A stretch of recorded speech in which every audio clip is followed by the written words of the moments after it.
Welcome to St. Augustine's. We're celebrating our 50th anniversary. Won't you join us?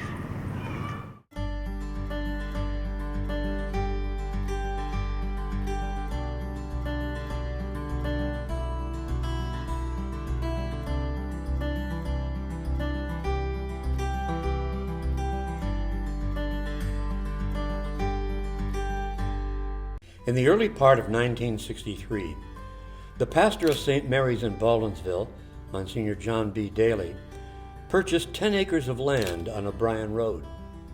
Soon, construction began on the Catechetical Center for St. Mary's Church. On January 23, 1965, Most Reverend Walter A. Forey, Bishop of Syracuse, dedicated the new building. The first Mass was celebrated by Monsignor John Daly. After determining the need for an additional church in the growing Seneca Knolls neighborhood, on June 2, 1966, Bishop Forey announced the establishment of a new parish named St. Augustine's. On June 10, 1966, Reverend John J. Daly was appointed the first pastor of the newly founded St. Augustine's Parish.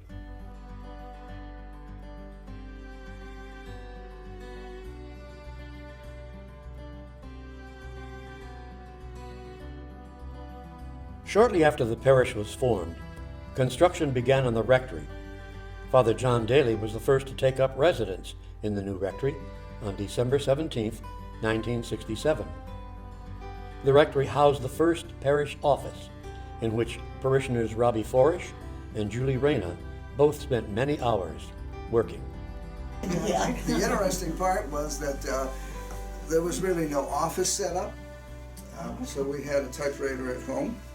Yeah. She would type the bulletin at home, and then we'd have to stencil it on that blue paper. And hook up the machine, right? Since that time, the rectory has been home to all of our pastors, even provided some laughter along the way.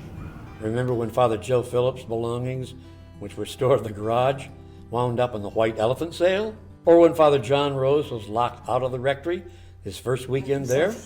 Out of the rectory at 5:30 in the morning, and he was in his running shorts and a t-shirt and a click, and he And his said, penny loafers. yeah, and he said all I could remember was that his name was David, and who at that hour would be out on the street walking. And I said, do you know anyone named David? So I could go to their house, get the key to get in, and he said he saw your truck in the driveway and got your mom up about 5:36 in his shorts.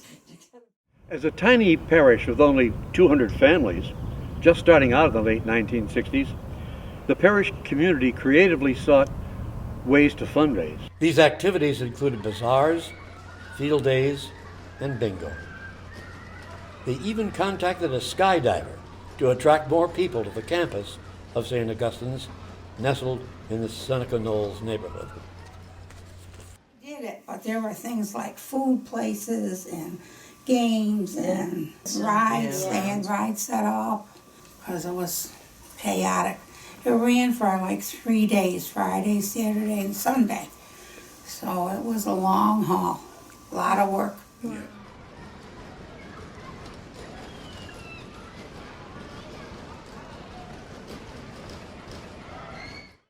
There was a young boy that lived on Leopold Boulevard, and he with a cerebral palsy, and he loved parades. So it was a band from Lakeland, and they marched down Leopold, and all the kids dressed in costumes and followed them up to the bazaar.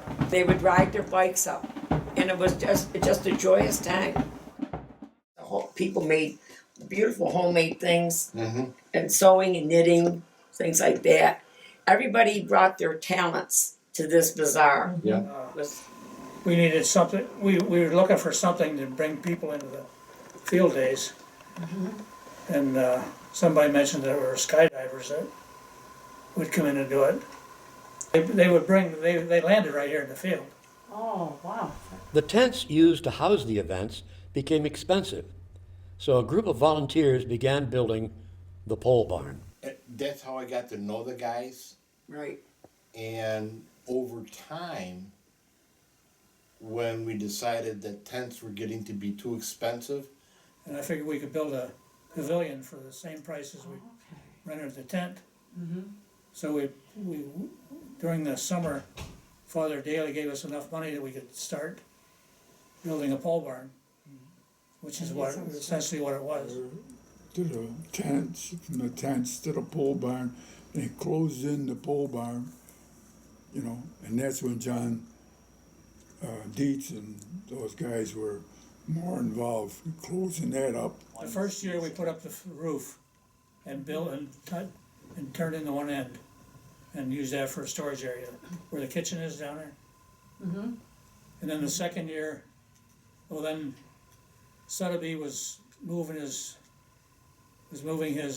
red and white grocery store. So we got the walk-in cooler from there and got another freezer from down there and put that in. And then we cemented the floor. And, we went down and got all this plywood and closed in the outside where all the windows are and where the entrance is. It was roll up garage doors. Yeah. So that when we had a field day, we could open that whole side of the building up. Oh, wow. In November 1973, Father Thomas J. McLaughlin became the new pastor of St. Augustine's. Father Tom was personable and much loved by the parishioners. Father Tom remodeled the sanctuary in 1974, which included a new altar riser carpeted in burnt orange with a wood wall behind.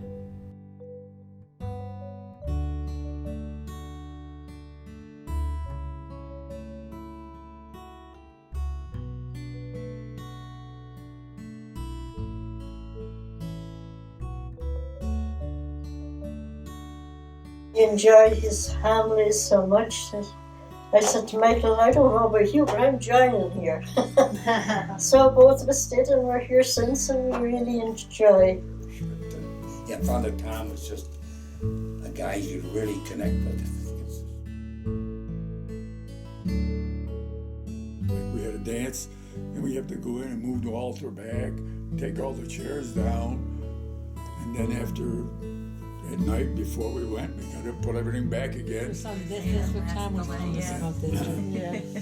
Father McLaughlin, we used to set up for the dances, and he was such a good-looking man. He was very handsome, wasn't And he had a blue suit that made him look great, and all the women just flocked to him, and they would all want to dance with him. I did. I think I did too a couple of times, because he did like to dance. In 1975, the pole barn was enclosed and a concrete slab floor was poured. And I remember Andy Pompo had an electric company. They came in and wired the whole place, took his whole crew down, and they put all the wire, the plugs, and the furnaces and everything. And Pat Pereira did all the plumbing. Yeah, they did. You know, and then Volunteer, a lot of volunteer. and then Eventually, the pole barn became what is known as the Parish Hall and has since housed many parish events.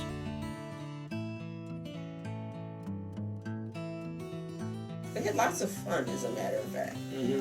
We were a small church. Yeah. I mean, there weren't that many of us, but we all pretty well knew each other, and all joined in what we ever did. And you brought friends That's to right. the dances and to the dinner.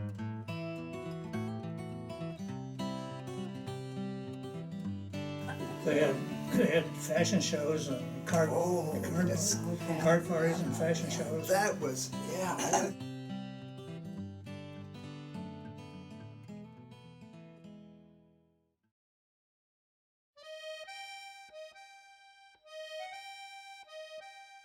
We were in mass one Saturday night, and this couple was in front of us, and they looked very familiar to me. Come to find out, it was Kathy's mother and dad, and I knew them from Leroy, where we both were from. And then she asked me if I wanted to be part of it. It brings everybody together. People come and make all homemade things. Right. And it's a beautiful night. I do enjoy that event.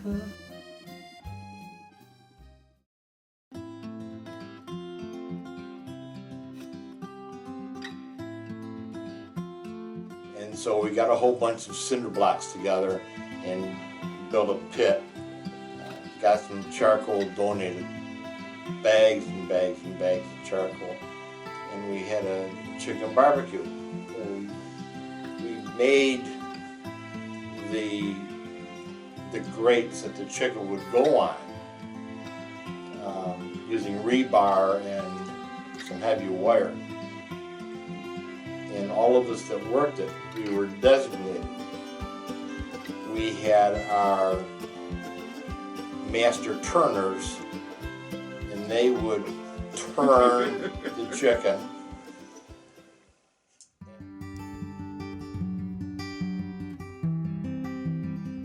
We had couples who would have the kids in their homes, 6 or 7 couples, and once or twice a month, the confirmation kids would go into the homes. We'd have a regular curriculum. And we had that in our home. We taught in our home.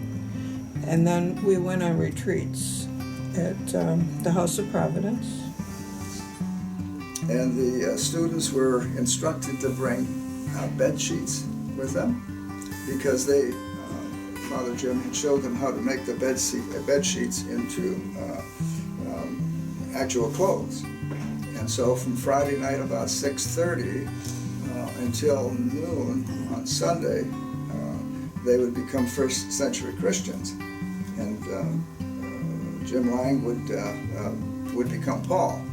And he would visit each of the cities, Ephesus and Corinth and Rome, and the adults would guide the children into learning about the particular city, but they would also come up with a cheer, and they'd make a banner. And what the kids didn't realize is that each of the parents had written them a letter. We called it a Palanca letter for some reason, which was very emotional. The kids read that on the weekend, and that was kind of worked into the scenario. They were dismissed about 11 or 12 o'clock, so confirmation would be that same day. In May of 1985, under the leadership of Father Tom McLaughlin, construction began on the renovation of the church building. During that time, masses were held at the parish hall and under the tent during good weather. When we had mass under the tent was when they were going to renovate the main building. Okay, all right, okay.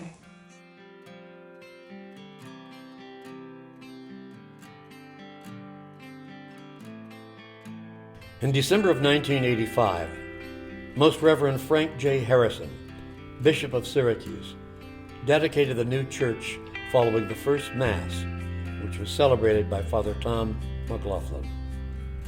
While Father McLaughlin served as pastor, he was assisted by Deacon Peter Benz, a member of the first diaconate class of 1982.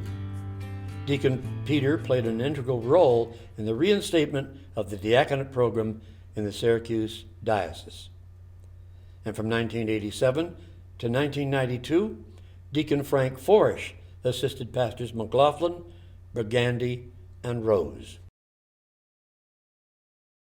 In August 1989, Father Tom McLaughlin retired as pastor. Father John Quinn served as temporary administrator until October 1989, when Monsignor Paul A. Burgandy became the third pastor. Sister Pat Gary soon joined Monsignor Burgandy as the Director of Spiritual Development.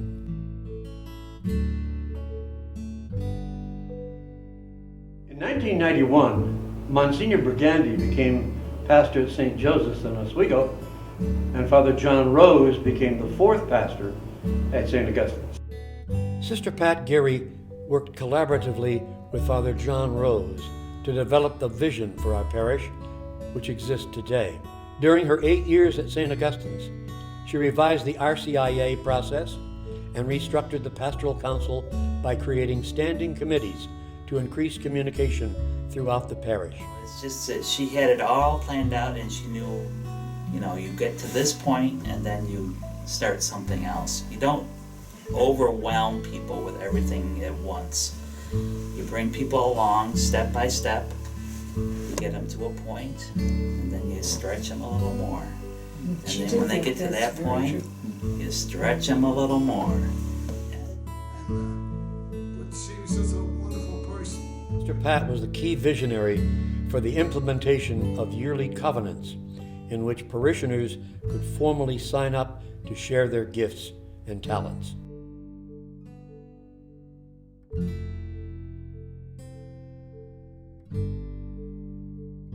I says, that nursery is really cool, but it's just so blah with the white walls. I says, how would you feel about me putting a picture between the windows of maybe Jesus and the children or something? She wanted me to do the ark on this side. We're going to have the animals going all around the worm coming out of the ark. So that was the start of it. My idea was this big, and it turned out to be this big.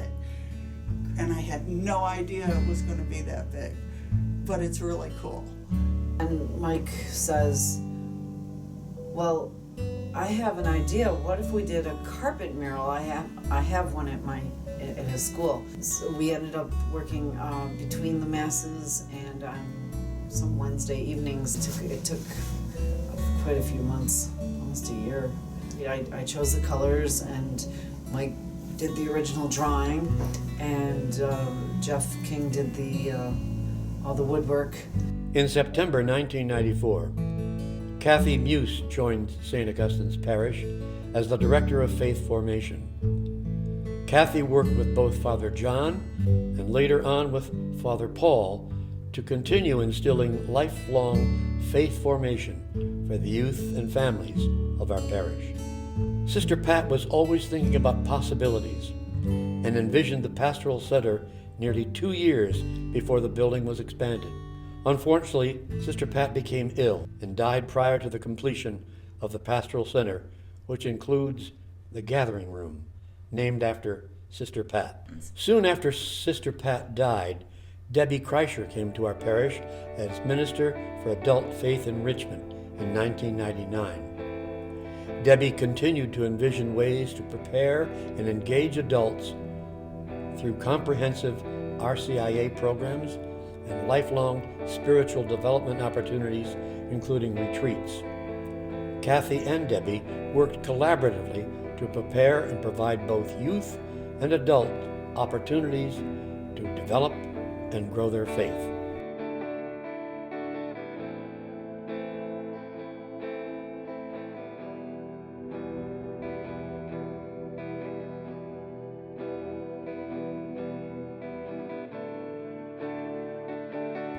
After 12 years of progressive vision, Father John Rose was called to serve at Our Lady of Mount Carmel Parish in Utica. Father John will be remembered as a pastor who encouraged and empowered parishioners to share their gifts and become involved in lay ministry.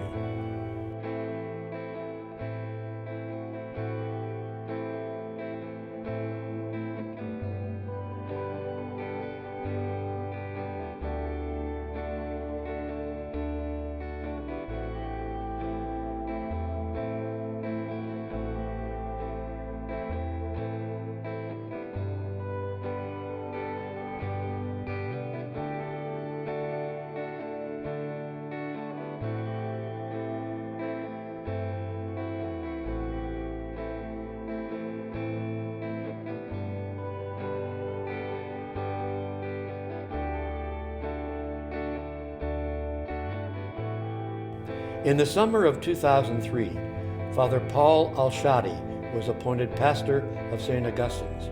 Father Paul continued Father John's vision of lay leadership and collaborative ministry.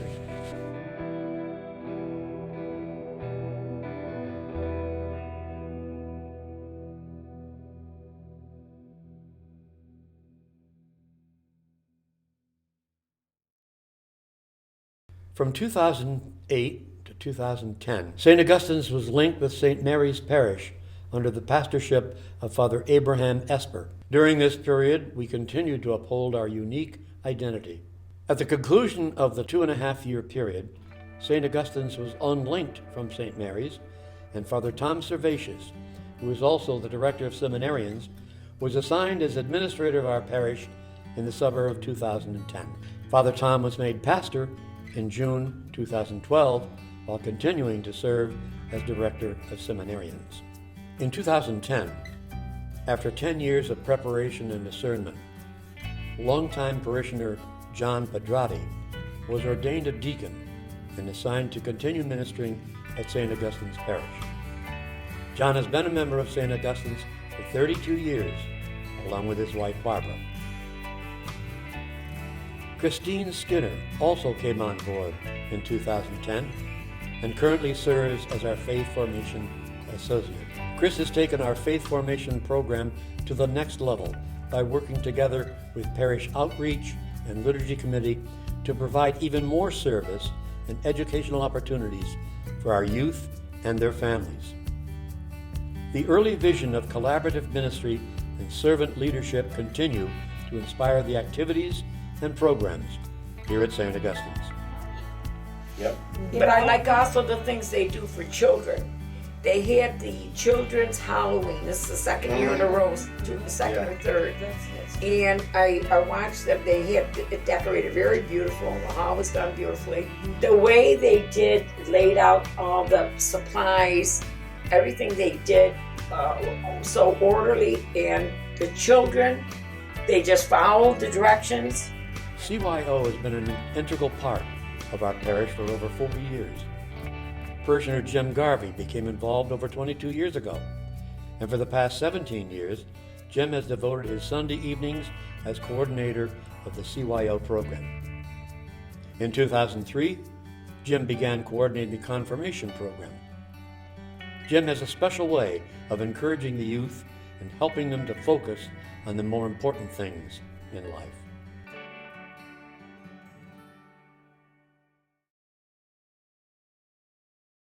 Very active. Very active. Wonderful group. That was a women's group? That was a women's group that did that. And I mean, you think that it was a meal that was done every single night for that family. Came from this outreach that we had. We have a wonderful outreach. So we've done a lot of projects here. And I guess what you could say is always been a very giving church. Very giving church. Yeah.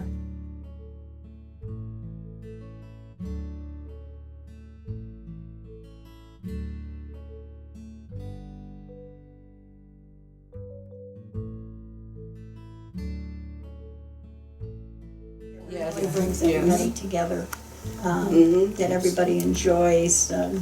Most of us are in the same category. We've lost a spouse, or you know, and it's somebody to sit down and have dinner with.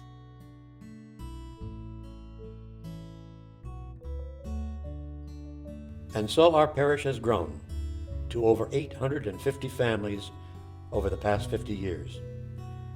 And the seeds that were planted continue to blossom, grow, and develop in new and exciting ways. Just take a look at the Covenant Book, which offers over 50 ministries for parishioner participation. Present Father Tom, you want to do things for them because they're so sociable and they're easy to get along with, and yeah. Father Tom Servatius is another natural speaker. But he draws you in. He does draw you in. He allows you to be part of the story. This Father Tom has got a lot of life, and he's very approachable, and he's just fun to be here. I think he really makes this parish alive. He's so, like with our prayer shawls, we're forever asking him to bless prayer shawls, and he always does it, and he thanks us for doing it when we want to thank him. We made him a couple years ago. All the ladies made we're supposed to make a 12-inch square. No two were alike, and we ended up putting them all on the floor and lining them, trying to get in some semblance of something that would look decent. Well, we finally got it all together, and we gave it to him.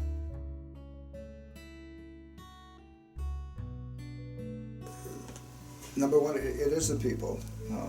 Not only the people that we've known from 25 years ago who are still here or still alive, but also this place has always been known as the friendly place. People who don't know us now make it a point of introducing themselves to us. Everybody here wanted to be your friend, and you wanted to be their friend, and you wanted to do whatever you could to help this church, and that's the way it's been all along. And not only that, there's something about this particular church inside. There's something about being inside St. Augustine's Church that is very consoling, very peaceful. Allows me to be with my God almost immediately. I myself am thankful for the experience that I've had here at St. Augustine's, because it's the people that make our parish, and it's the people that make us, that have really changed my life, and that makes, this church such a great place to be.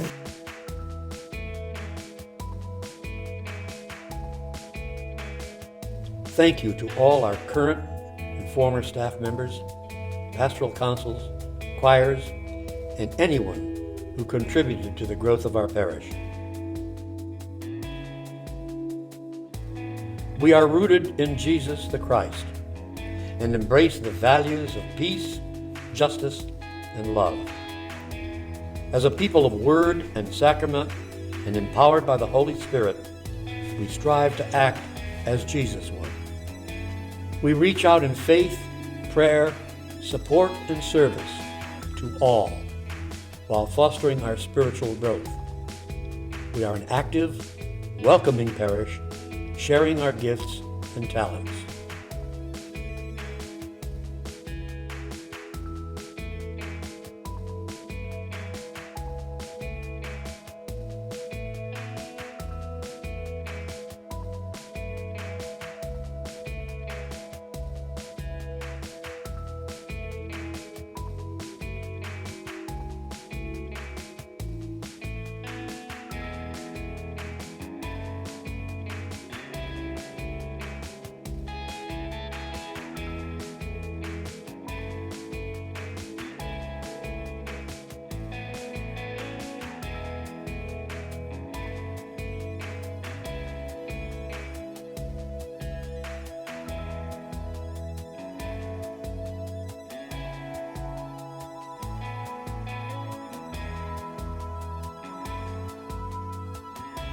We are St. Augustine's. Happy 50th anniversary.